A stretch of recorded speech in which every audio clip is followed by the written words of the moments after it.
Hi, I'm Calla Drayton. I don't usually tell this story, not because I'm ashamed of it. I just know how people look at you when you admit your family decided you were the problem. But I promise you, I wasn't. Let me tell you how it started. It was Sunday evening.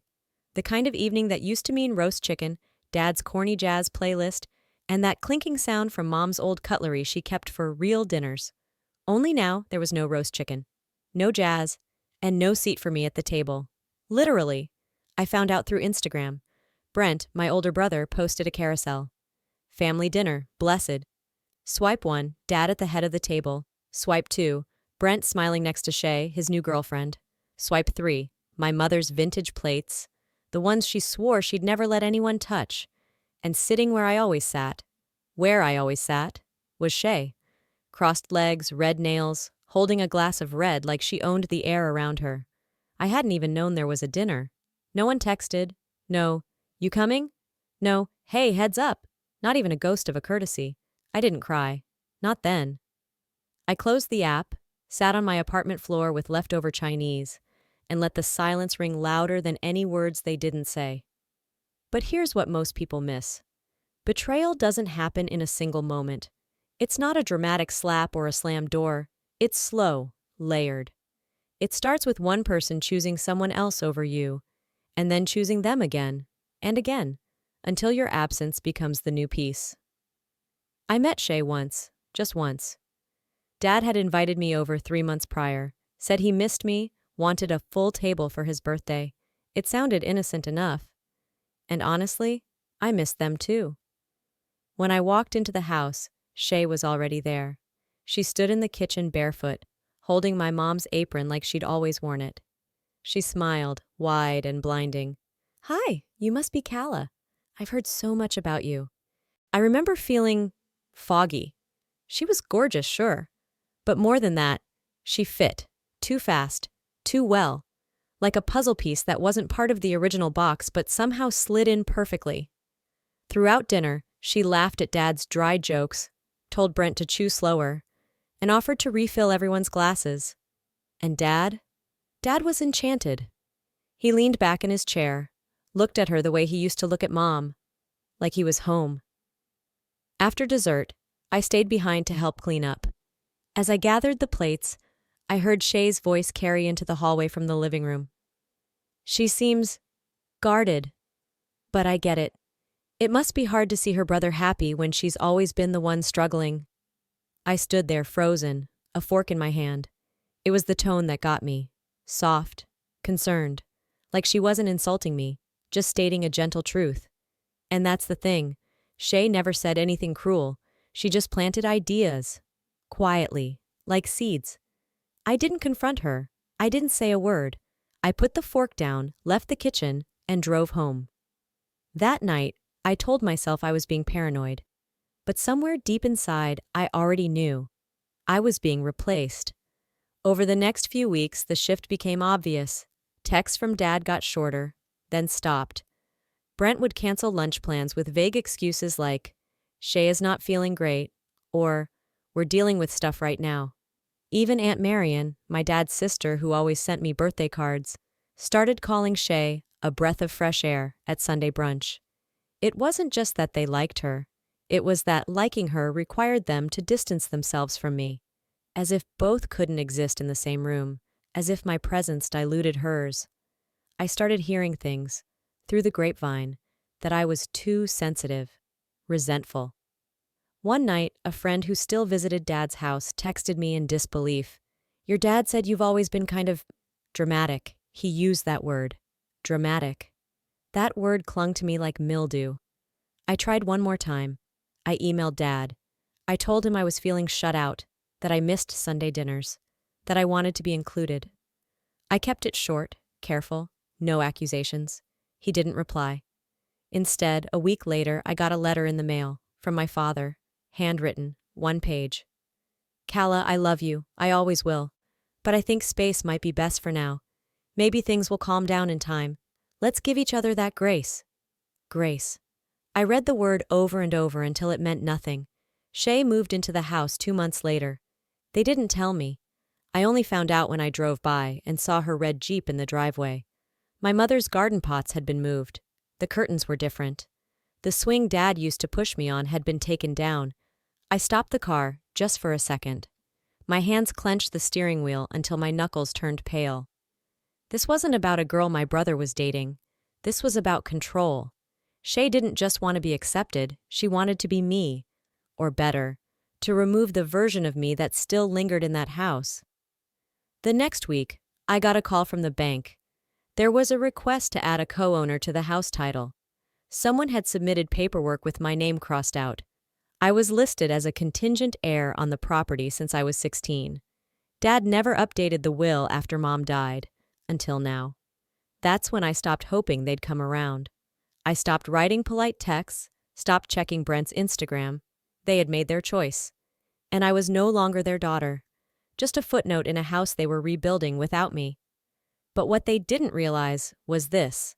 When someone pushes you out, you either break or you build. I chose to build. It's strange how silence can echo louder than any scream. After the house title incident, after the letter from my father telling me we needed space, I expected someone, anyone, to follow up, to ask if I was okay, to explain, to pretend to care. But nothing came, not even a text. And so I did the one thing Shay never expected me to do. I stayed quiet, not because I was afraid, but because I had stopped playing their game. I let them believe I'd folded. I got a job managing creative campaigns for a nonprofit in a neighboring city, packed up what was left of my things, and moved into a small carriage house owned by a woman named Frankie, who rented only to quiet tenants who don't bring drama. When I signed the lease, she raised an eyebrow and asked, "Got any family gonna come banging on my windows at 3 a.m.? I smiled. No, none of mine even remembers where I live. A few months passed. The air got colder, and my heart didn't warm. I stayed focused, worked late, joined a gym, ate dinners over my laptop. I stopped checking their pages until one night I slipped. Brent had posted a reel, a backyard fire pit, Shay in a white knit sweater, curled into his arm, Richard flipping burgers like it was a summer ad for Suburban Dreams. The caption said, "Grateful for chosen family." Chosen, like I was an option. I closed the app again, but this time, something inside me didn't ache. It solidified.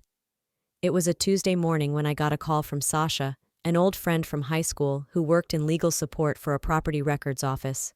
She sounded hesitant. "Hey, I saw your name come across a file today." It was weird because it was listed as removed contingent beneficiary on a house transfer. My breath caught. Removed?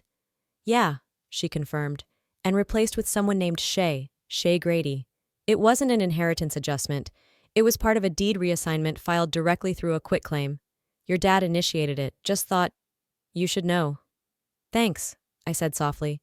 I didn't even know I was still on the paperwork. She paused. You were, since your mom passed. The silence after that wasn't the awkward kind. It was heavy, full of knowing. That night I stood outside the house I used to call mine. I didn't go in. I just stood by the curb, hands buried in my coat, watching the light flicker in the dining room. Shay passed by the window with a wine glass in her hand. She looked comfortable, confident. That was the moment I realized she wasn't taking anything. She was being handed everything. 2 days later, I sent my father a carefully worded email. Hi, Dad. I was notified by the county office that a legal update was made regarding the property title. I wasn't consulted, and that's fine. I just want to be clear that I'm aware. Hope you're well. No reply. But Brent called 2 hours later. Why are you digging into the house title, Calla? His tone wasn't curious. It was accusatory, defensive. I said calmly, I didn't dig. It was reported to me. You don't have to explain, Brent. I just needed to be informed. There was a beat. Then he asked, why do you always assume the worst in people? I blinked. Because people don't usually send a letter saying they love you and then erase you from legal documents 2 months later. Another pause. Longer. He exhaled hard. Shay is building something. Dad wanted to help her. Of course, I said. Just like he helped me when I needed rent money during grad school, right? Silence again. Listen, Brent said. You're not being fair. Dad still loves you. But you make it hard. That line stayed with me all night. You make it hard. The next week, I found out through Frankie that a house near us, barely 3 blocks away, was going into foreclosure. A woman there had defaulted on 2 loans. The rumor was that she'd borrowed against the property for a startup that folded before launch. The name on the foreclosure file? Shay Grady. Different address. Same person. I stared at the paperwork Frankie casually showed me. The name Shay had signed in cursive. It was clean, stylish, like her. And just like that, I knew. This wasn't the first time she'd inserted herself into someone else's life and taken over. I couldn't stop the shaking in my hands. Not out of fear, but out of clarity. Shay didn't want to be in the family. She wanted to own it. I started doing quiet research. Property records, court archives, online pseudonyms, past addresses. It didn't take long. Shay had a string of shell LLCs, companies that folded within 18 months, sometimes within weeks. She'd done this before, charming a man, getting close to the family, and walking away with assets under her name. And no one had ever stopped her. Because she made everyone believe that stopping her would cost them love. She didn't steal. She rebranded. And my family bought the label. I printed everything I found, tucked it into a slim black folder, stared at it for 3 days before deciding whether to send it. Eventually, I did. I mailed it to my father, no note, no caption, just facts. And still, no reply. That's when I understood the real difference between Shay and me. She needed to be seen. I had learned how to disappear, but disappearing isn't surrender. It's a strategy. I started saving, every dollar, every cent. I opened a second bank account under an LLC of my own. Quiet, clean, in a name no one recognized. I called Sasha and asked her to teach me how private note purchasing worked. She agreed. If they wanted to sell out everything for the illusion of stability, they could. But the next time they'd need to bail themselves out, I'd be the one holding the paperwork. Because some homes don't fall. They change ownership. And sometimes, the new owner is the girl you told to stay away. The first time I saw the revised deed transfer, it wasn't from my father. It wasn't mailed in an envelope with a warm note or an apology.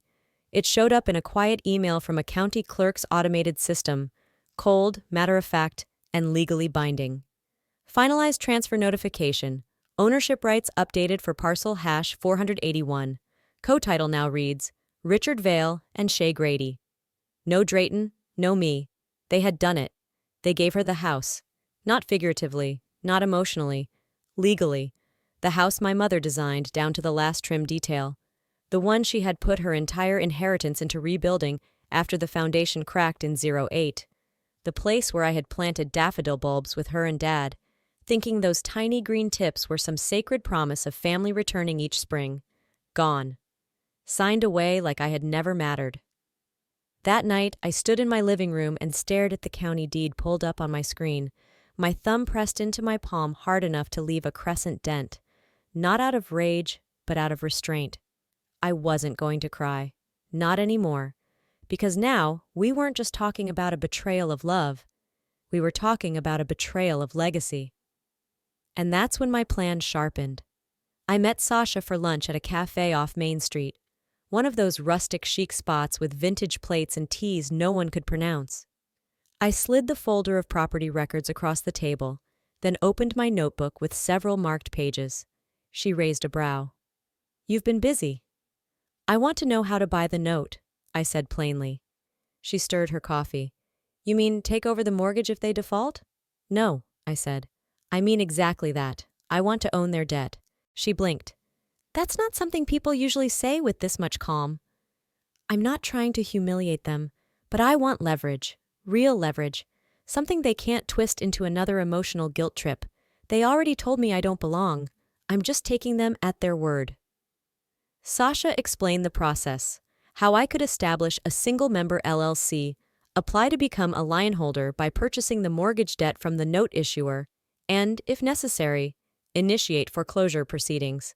Not as revenge, as procedure. The beauty of it was simple. The bank didn't care about family ties. They cared about payment. And Shay's startup wasn't paying. 3 weeks later, through a contact Sasha introduced me to in private equity, I initiated the first step. Quiet, legal, traceable only to the LLC, Dovetail Holdings. I named it after the joint technique my mother once used when building a shelf. Strong, discreet, invisible from the outside, but unbreakable. That was how I wanted this to go. Meanwhile, the cracks were showing. Frankie handed me a sealed envelope that had been misdelivered to her address. My old address from the house. The name on the return? Shea Grady Vale. I opened it. Inside, a notice of delinquency from the SBA. A final demand from a marketing firm. A polite yet firm letter from a wedding venue requesting the remaining deposit, or cancellation wedding. They were planning to get married. She hadn't just taken the house. She was embedding herself into the family legally, completely, and none of them had told me. That weekend, I drove by the house again. From the outside, nothing looked different. Same porch swing, reinstalled, same garden, neatly trimmed, but the mailbox had been changed. The numbers had been updated in brushed brass. I got out of the car and walked across the street, pretending to check my phone. That's when I heard her voice. Shea. She was on the porch, phone to ear, pacing. I told him I don't want a prenup, and if he brings it up again, it's going to ruin the engagement. I don't care what Brent's lawyer says. I'm not marrying into paranoia. She paused. No. If I have to, I'll make Richard co-sign another bridge loan. He still thinks I'm saving that nonprofit from closing. She laughed low and tight. No, babe, he doesn't suspect a thing. I stepped behind the oak tree across the street so fast I barely felt the bark scratch my arm. Babe? Who was she talking to? Not Brent, and certainly not my father. I waited until she ended the call, walked back inside, and the porch light clicked off. Then I pulled up the recorder app on my phone. It hadn't captured everything, but enough. Enough to sow seeds. I didn't go to Brent right away. I didn't send the recording. Not yet. Instead, I mailed another anonymous envelope. This time to Richard. Inside, a printed transcript, and a photo of Shea's business filing under the name Shea Archer, registered only 8 months ago. It listed a different mailing address, one from the foreclosure file. I waited 2 days, then 3. No word. But on the 4th day, I got a call from a number I hadn't saved in years. Calla? My father's voice rasped like he hadn't spoken in a while. Yes. Long pause. Is this true? I said nothing. He exhaled. I trusted her. Still, I said nothing. He cleared his throat. I didn't want to lose another woman, not after your mom. I wasn't a replacement, Dad. Neither was she. He paused.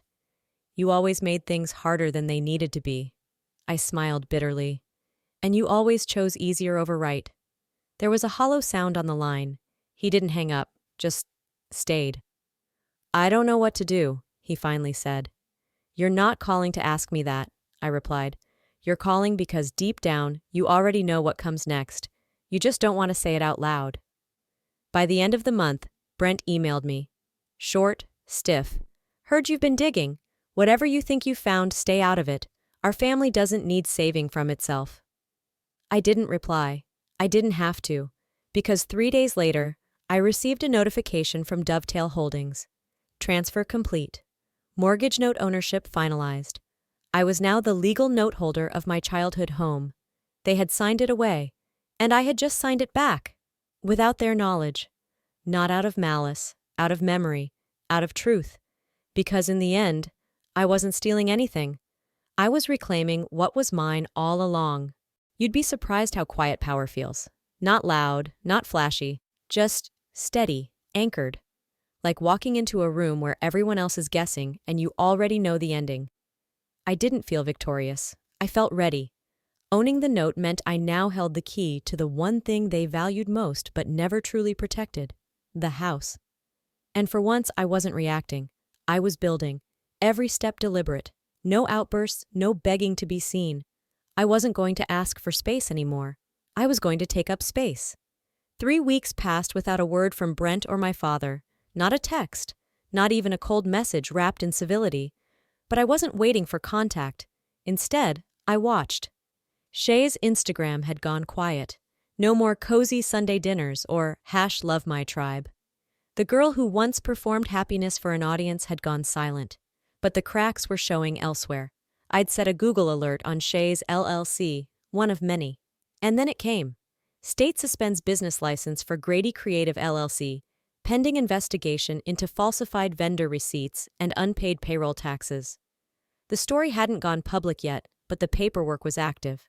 I printed everything, tucked it into a labeled folder, Contingency Plan A.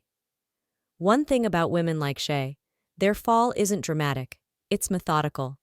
The same way they built the illusion, one calculated layer at a time, is the same way it unravels. I was at the co-op one afternoon grabbing coffee beans when Sasha called. "They called me," she said without preamble. "Your father and Brent." I walked to my car before responding. "About the note?" "Yep."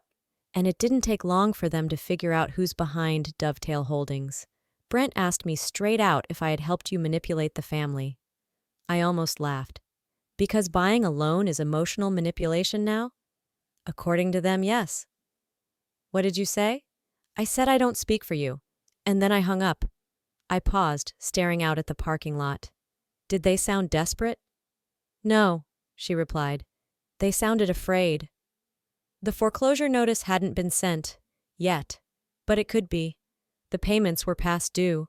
The grace period had closed, and now I had legal authority to act. Still, I wasn't looking to throw them out. Not yet. I wanted them to see it, to feel it, to know what it meant to build something on sand and watch the tide roll in. So I called the attorney assigned to the loan and instructed him to send a courtesy notice of collection acceleration. Not as a threat, but as a formal reminder. The holder of the note had the right to begin proceedings if the account remained unresolved. It wasn't loud. It was legal and effective. Richard showed up at my apartment 2 days later. Frankie buzzed me from downstairs and said, "There's a man here. Says he's your father. He looks like he swallowed gravel for breakfast." I opened the door slowly. He looked thinner, paler. The man who once wore starched shirts and smelled of bourbon after 6 p.m. was now dressed in a hoodie and scuffed sneakers. His hands were shoved into his pockets like he didn't trust them not to tremble. "I figured it out," he said simply. I raised an eyebrow. "Figured what out?" He sighed, shifting on his feet. "You're the one holding the note. You own the house now." "Not yet," I corrected. "Just the loan, for now." A pause. "You're really going to take it?" "I didn't take anything," I said. "You gave it away. To someone who played you, and then signed over your dignity in the process." "She said she loved him," he muttered. "Said she loved us. She also said she didn't need a prenup, remember?" That hit him hard. His eyes dropped to the floor. "She left 2 days ago." I froze. "Shay?" He nodded. "Packed her things. Said she needed to clear her head before the wedding. Took Brent's debit card and half of the joint savings. He hasn't stopped drinking since." I exhaled, slowly. The room felt tighter. "She was planning this," I said. "I tried to warn you." His head lifted. "You always try, even when we don't deserve it." I blinked, not because I didn't expect the words, but because they came too late to mean anything. Later that week, I got a call from Brent. He didn't say hello. "You win," he said. "That's not what this is." He barked a humorless laugh. "Don't feed me that. You always wanted to be right." "No," I said calmly. "I just didn't want to be erased." There was a long, bitter pause. Then his voice cracked. "She wiped out my account, Cal. She stole everything. I don't know how to tell Dad." "You already did," I said, "by letting her in." He was quiet. Then, "What are you going to do with the house?" "I haven't decided." "I don't have anywhere else to go." I closed my eyes. Funny, that's how I felt last year. The final blow didn't come from me. It came from the county. The lien filed against Shay's business triggered a cascade. The IRS flagged her for back taxes. The SBA added her to a watch list. Her passport application, filed just before she left, was frozen. And then, finally, Brent received a notice that his joint credit card had been maxed out in Miami. Jewelry store, luxury hotel, under a new name, Shay Archer. I didn't throw a party. I didn't toast to karma. I just sat with a glass of water and watched the horizon. Sometimes, justice doesn't feel like fireworks. It feels like silence, like knowing you don't have to yell to be heard anymore. I called the attorney the next day. "Don't initiate foreclosure," I said. "Yet. What would you like us to do instead?" "Send them a proposal," 1-year lease, market rate, no emotional discounts, and I want the lease signed in my name. Understood. An hour later, I received an email from Richard. Calla, if this is your way of forgiving us, I don't deserve it. But thank you. We'll sign whatever you send. I just hope it's not too late to start seeing you again. It wasn't about forgiveness. It was about boundaries. And finally being on the right side of my own, because when someone tries to bury you, they forget one thing. Some of us were born with roots. The lease was signed on a Wednesday. There were no speeches, no big confrontations, just a notary from the real estate firm, 2 printed copies on matte ivory stock, and 3 pens, black, ballpoint, businesslike. Brent showed up late, 22 minutes to be exact. Richard was already seated in the quiet conference room, flipping through the contract with the slow, labored gestures of a man who'd stopped believing he had a say in his own life. Brent entered with the kind of energy people use to pretend they still have pride. Chin up, sunglasses indoors, an aura of forced nonchalance. He didn't look at me. Didn't have to. The silence between us was louder than any accusation. The notary cleared her throat. Once both parties initial page 4 and sign the final clause on page 6, the lease becomes effective immediately. Payments will be made to Miss Calla Drayton via Dovetail Holdings LLC. Richard nodded. Brent didn't. I leaned forward. If this feels humiliating, it shouldn't. It's business. And I've learned that business has fewer betrayals than family ever did. Brent's jaw twitched, but he said nothing. They signed. Just like that, the house was mine. Not by memory or nostalgia, but by law. I walked through the front door later that afternoon, alone. No keys had to be made. I'd already changed the locks weeks ago. The air inside was sharp with lemon cleaner. They'd tried to tidy up, make it look less like a battlefield. But some things can't be wiped away. The photo of my mother was gone from the hallway. In its place was a generic print of coastal cliffs, impersonal, hollow. I stopped in front of the space where the photo had hung since I was 12. She hated the ocean, I whispered, said it always took more than it gave. I didn't bring boxes or bags. I wasn't moving in. This wasn't a homecoming. It was a reclamation. Later that evening, Brent knocked on my office door, formerly the guest room. The lease agreement allowed me full access for inspections or business purposes, and I intended to use that right. "Got a minute?" he asked. I nodded, motioning to the chair across from me. He sat, leaned forward, and rubbed the back of his neck like the words were stuck somewhere between regret and stubbornness. "You really meant it, huh?" he asked. "No discount, full rent, no exceptions." I didn't smile. "The bank didn't give me a discount when I bought the note." He looked down, then up. "You ever think about letting it go?" "Letting what go?"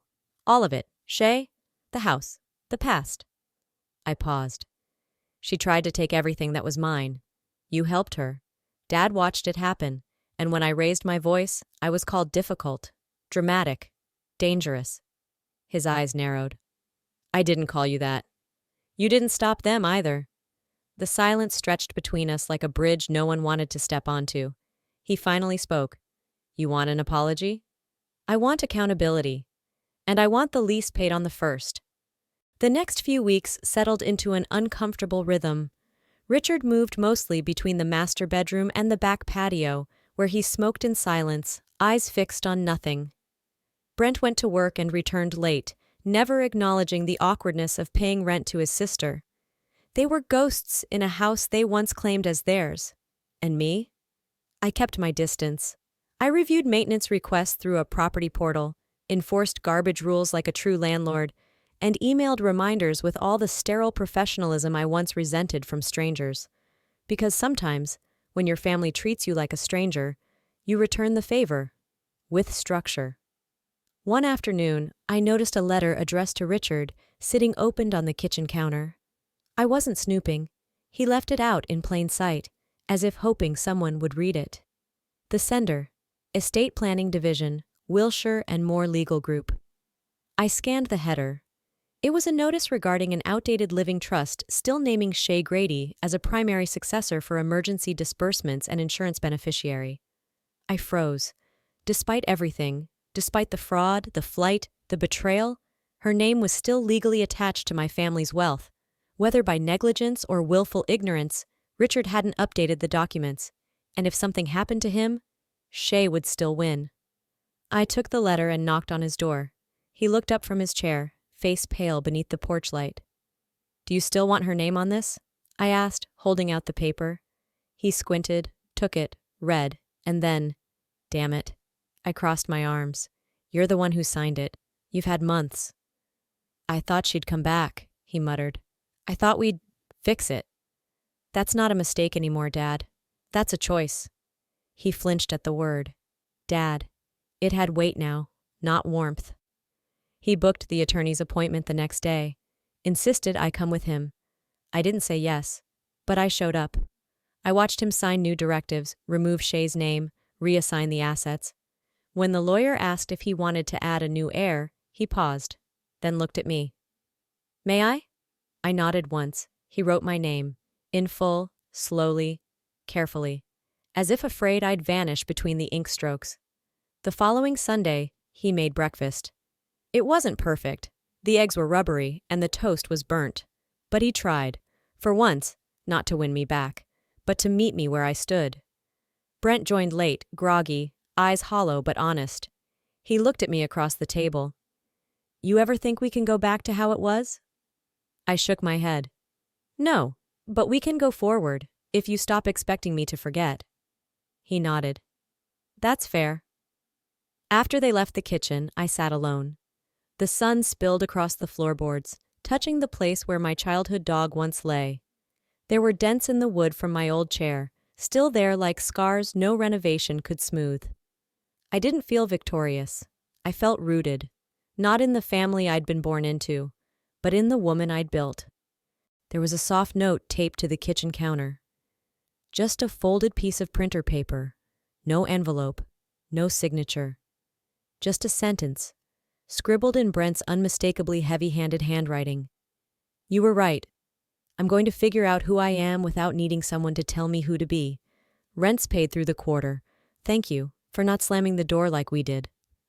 I read it twice, then once more, slower. He was gone. The room felt oddly full after he left, like silence had finally taken up its rightful space again. For the first time in years, I wasn't trying to squeeze myself back into a role I'd outgrown. I didn't want the old family table. I wanted a new table, with chairs I chose. Richard left a week later. This time with no drama, no pleading, no grand speeches. Just a final sit-down at the breakfast nook, coffee in hand, eyes softer than I remembered. "I updated the rest of the will," he said. "The house, the retirement account, the remaining shares in the firm. It's all yours now." I stirred my tea. "That was always my mother's plan." "I know," he whispered. "I lost the map the moment she died. You found it again." He pulled a small box from his jacket pocket.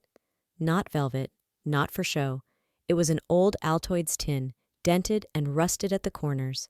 Inside was my mother's locket, the one she wore every Christmas and then every funeral. "She asked me to give this to you when you were ready. I didn't think I'd know when that was." I closed the box without opening it. "You didn't need to know. I did." He nodded, then stood. I didn't ask him to stay. He didn't ask to be forgiven. But as he reached the door, he looked back once. "I'm proud of you," he said, even if I didn't always act like it. I held his gaze. "It's not too late to learn how." I didn't live in the house after that. I didn't sell it either. Instead, I did something no one expected. I gave it back to someone else. 6 months later, the house reopened. Same walls, same garden, same creaky third step on the staircase. But this time, it wasn't a home for a single family. It was a home for women, the kind of women who got kicked out of theirs. I called it the Dovetail Center, after the company I'd built in silence. We offered counseling, legal aid, housing help, and just a place to sit and eat dinner with someone who saw you. At our first community night, 7 women showed up. A few had kids. One was still wearing the uniform from the diner she worked at. Another carried everything she owned in a duffel bag. But when we all sat around that old dining table, the one I once wasn't invited to, we passed bread like family. No one asked what anyone had done. We just asked how their day was. Sometimes, Healing doesn't begin with apology, it begins with someone making space. A year passed. The Dovetail Center got its first grant, then a write-up in a regional publication. A woman from a nonprofit board asked me to speak at a conference in Asheville, Stories of Leadership and Quiet Reclamation. I said yes, not because I wanted applause, but because I wanted her to be remembered. The woman who raised me, the one who planted flowers and taught me to look people in the eye even when they looked away. My mother. The auditorium smelled like varnished wood and nerves. I stood behind the podium in a navy blazer and soft flats, holding nothing but a folded piece of paper I didn't plan to read from. In the front row sat women who had fought like hell to reclaim their names. Therapists, survivors, daughters, builders. And in the very back corner, Brent and Richard, they didn't try to be seen. They just sat, present, quiet. I looked out over the audience. When I was younger, I thought being a good daughter meant staying small, being agreeable, staying silent to keep the peace.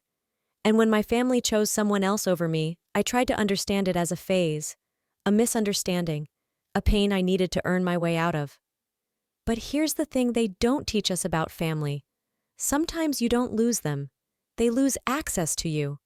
A few people nodded slowly, eyes shiny. I stopped trying to fit into the rooms I helped build. I stopped asking for a seat at the table. And eventually, I built my own. I didn't do it for revenge. I did it so no one else would think being erased meant being worthless. The chair I was waiting for?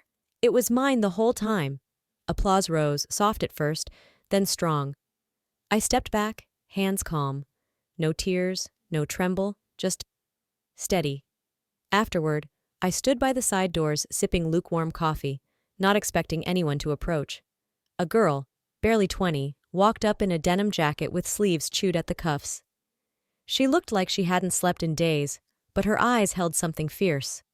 "You don't know me," she said, "but your story made me want to go home.